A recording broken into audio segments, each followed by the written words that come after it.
साठे यांच्या 106व्या जयंतीनिमित्त सगळ्यांनाच मी नम्र अभिवादन करून मी वर्षा मुस्कावाड या ठिकाणी माझी कविता या ठिकाणी सादर करणार आहे. होऊन गेले दुसरे होणार नाही, गाजवली कीर्ती त्यांनी अशी महाकाय. देश विदेशात गाजलं भाऊच नाव, जग बदल घाले निघा मजे सांगून गेले बिनराव. जग बदल घाले निघा मजे सांगून गेले बिनराव. तर अशा या लोकशाही अण्णाभाऊ साठे यांना विनम्र अभिवादन करून शोषितांचा शाहीर या कविता संग्रहातील एक कविता माझी मी या ठिकाणी सादर करणार आहे.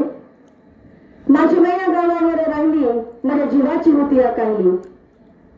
अशा प्रकारची कविता ज्यांनी संयुक्त महाराष्ट्र संघाच्या मुंबईमध्ये ज्यांनी सादर केली, असं हे गीत आज अजरामर या ठिकाणी झालेलं आहे. आणि अण्णाभाऊंचं साहित्य तर रशियापर्यंत पोहोचलेलं नाही, तर साता समुद्राच्या पलीकडे या ठिकाणी गेलेलं आहे. तर माझी स्वतःची स्वरचित अशी कविता मी या ठिकाणी सादर करते. महाराष्ट्राच्या या पवित्र भूमीमध्ये, महाराष्ट्राच्या या पवित्र भूमीमध्ये जणू हिराच जन्मला. 1 ऑगस्ट 1920 रोजी या मातीतून एक साहित्यरत्न उमगला, एक साहित्यरत्न उगवला. जन्म घेतला जरी गरिबाच्या पोटी, जन्म घेतला जरी गरिबाच्या पोटी, मोठी आत अपेक्षा कधी ना बाळगली. जन्म घेतला जरी गरिबाच्या पोटी, मोठी अपेक्षा कधी ना बाळगली. सत्याची कास धरून ज्योत आशेची समाजात पेटवली, ज्योत आशेची समाजात पेटवली. शाळेमध्ये शिकण्यासाठी त्यांना कधीच नव्हती मुभा. अहो, शाळेमध्ये शिकण्यासाठी त्यांनी कधीच नव्हती मुभा. तरी एका अशिक्षितानं समाज केला उभा, तरी एका अशिक्षितानं समाज केला उभा. मुक्त करावी पीडित जनता, मुक्त करावी पीडित जनता, मनात असंख्य होत्या व्यथा. मुक्त करावी पीडित जनता, मनामध्ये होत्या असंख्य व्यथा. विद्रोहातून कैक जन्मल्या, विद्रोहातून कैक जन्मल्या, कादंबऱ्या आणि कथा, कादंबऱ्या आणि कथा. दुःख दारिद्र्य वेदना, दुःख दारिद्र्य वेदना, तरी प्रामाणिकपणाचं दान दिसलं. दुःख दारिद्र्य वेदना, तरी प्रामाणिकपणाचं दान दिसलं. तरीही माझ्या अण्णाभाऊंच्या मनामध्ये, अण्णाभाऊंच्या चेहऱ्यावर फक्त समाजाचं ऋण दिसलं, फक्त समाजाचं ऋण दिसलं. समाजाला, अहो समाजाला जात कळल्यावर शिक्षणाची नाही मिळाली मुभा. अहो समाजाला जात कळल्यावर शिक्षण नाही मिळाले धड. त्याच्या अनुकूल विचारातूनच थांबत गेली श्रमिकांची रडारड, थांबत गेली श्रमिकांची रडारड. गरिबी दिवस काढताना, गरिबी दिवस काढताना मिळेल ते काम केलं. अण्णाभाऊंनी गरिबीत काम करत असताना मिळेल ते काम केलं. साहित्यातून लोकसेवा करत असताना, साहित्यातून लोकसेवा करत असताना कधीच मोबदला मागितला नाही, कधीच मोबदला मागितला नाही. महाराष्ट्र राज्यात जन्मूनही, या महाराष्ट्र राज्यात जन्मूनही समाजानं खूप छळलं. या महाराष्ट्र राज्यात जन्मूनही या समाजाने खूप छळलं. तरी माझ्या अण्णाभाऊंना फक्त समाज हितच कळलं, फक्त समाज हितच कळलं.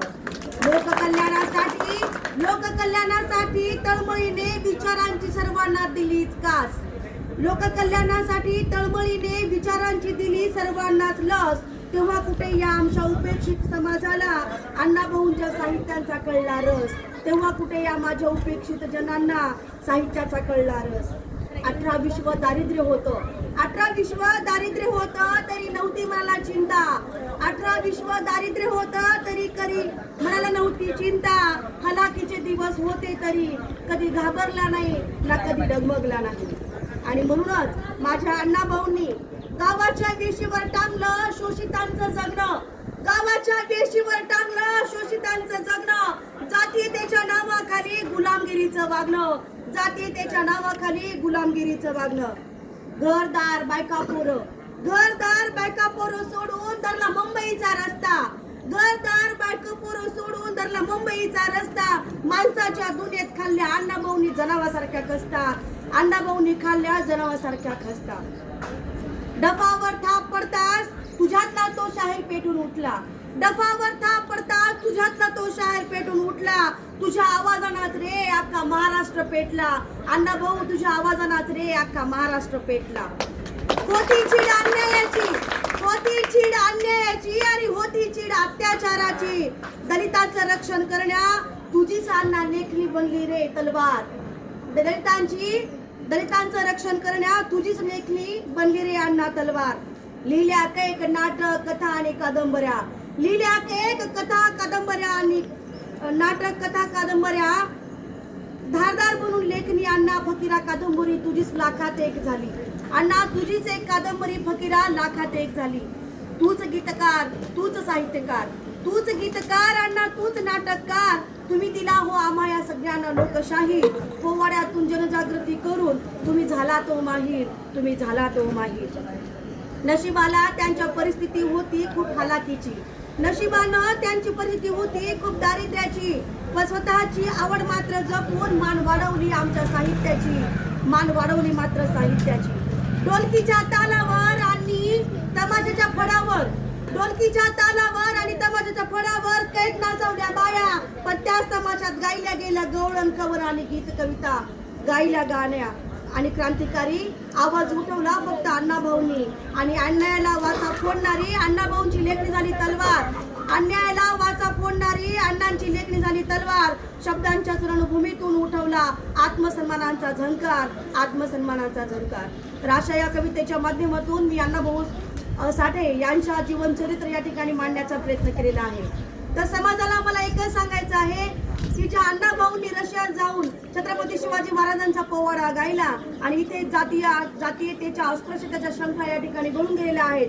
म्हणून आज आपण आजही परिस्थिती बदलली असली तरी अख्ख्या महाराष्ट्रामध्ये अजूनही जातीयतेचा भेदभाव, अस्पृश्यता, अंधश्रद्धा या ठिकाणी नांदत असताना आपण पाहत आहोत. आणि आजची पिढी मात्र या ठिकाणी साहित्यापासून फार वंचित आहे.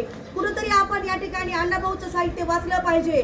कारण अण्णाभाऊंनी त्याचं साहित्य लिहिलं ते तळागाळातील पोहोचणाऱ्या, कष्ट करणाऱ्या, घाम गळणाऱ्या आणि माझ्यासारख्या आणि तुमच्यासारख्या गरीब लोकांचं जीवन व्यतीत केलेल्या पिढींच्या या ठिकाणी घटना, या ठिकाणी वास्तव दर्शन या ठिकाणी घडवण्याचं काम केलं. तरी माझ्या अण्णाभाऊंचं साहित्य या समाजापर्यंत पोहोचलं नाही. ही खूप मोठी दुर्दैवाची अवस्था आहे. म्हणून आपल्या येणाऱ्या भावी पिढींनी खूप वाचावं, संघटित व्हावं, संघर्ष करावं आणि अण्णाभाऊंचा झेंडा आपण सगळ्यांनी फडकावं अशी एक विनंती करून आपण या ठिकाणी मला बोलवलात.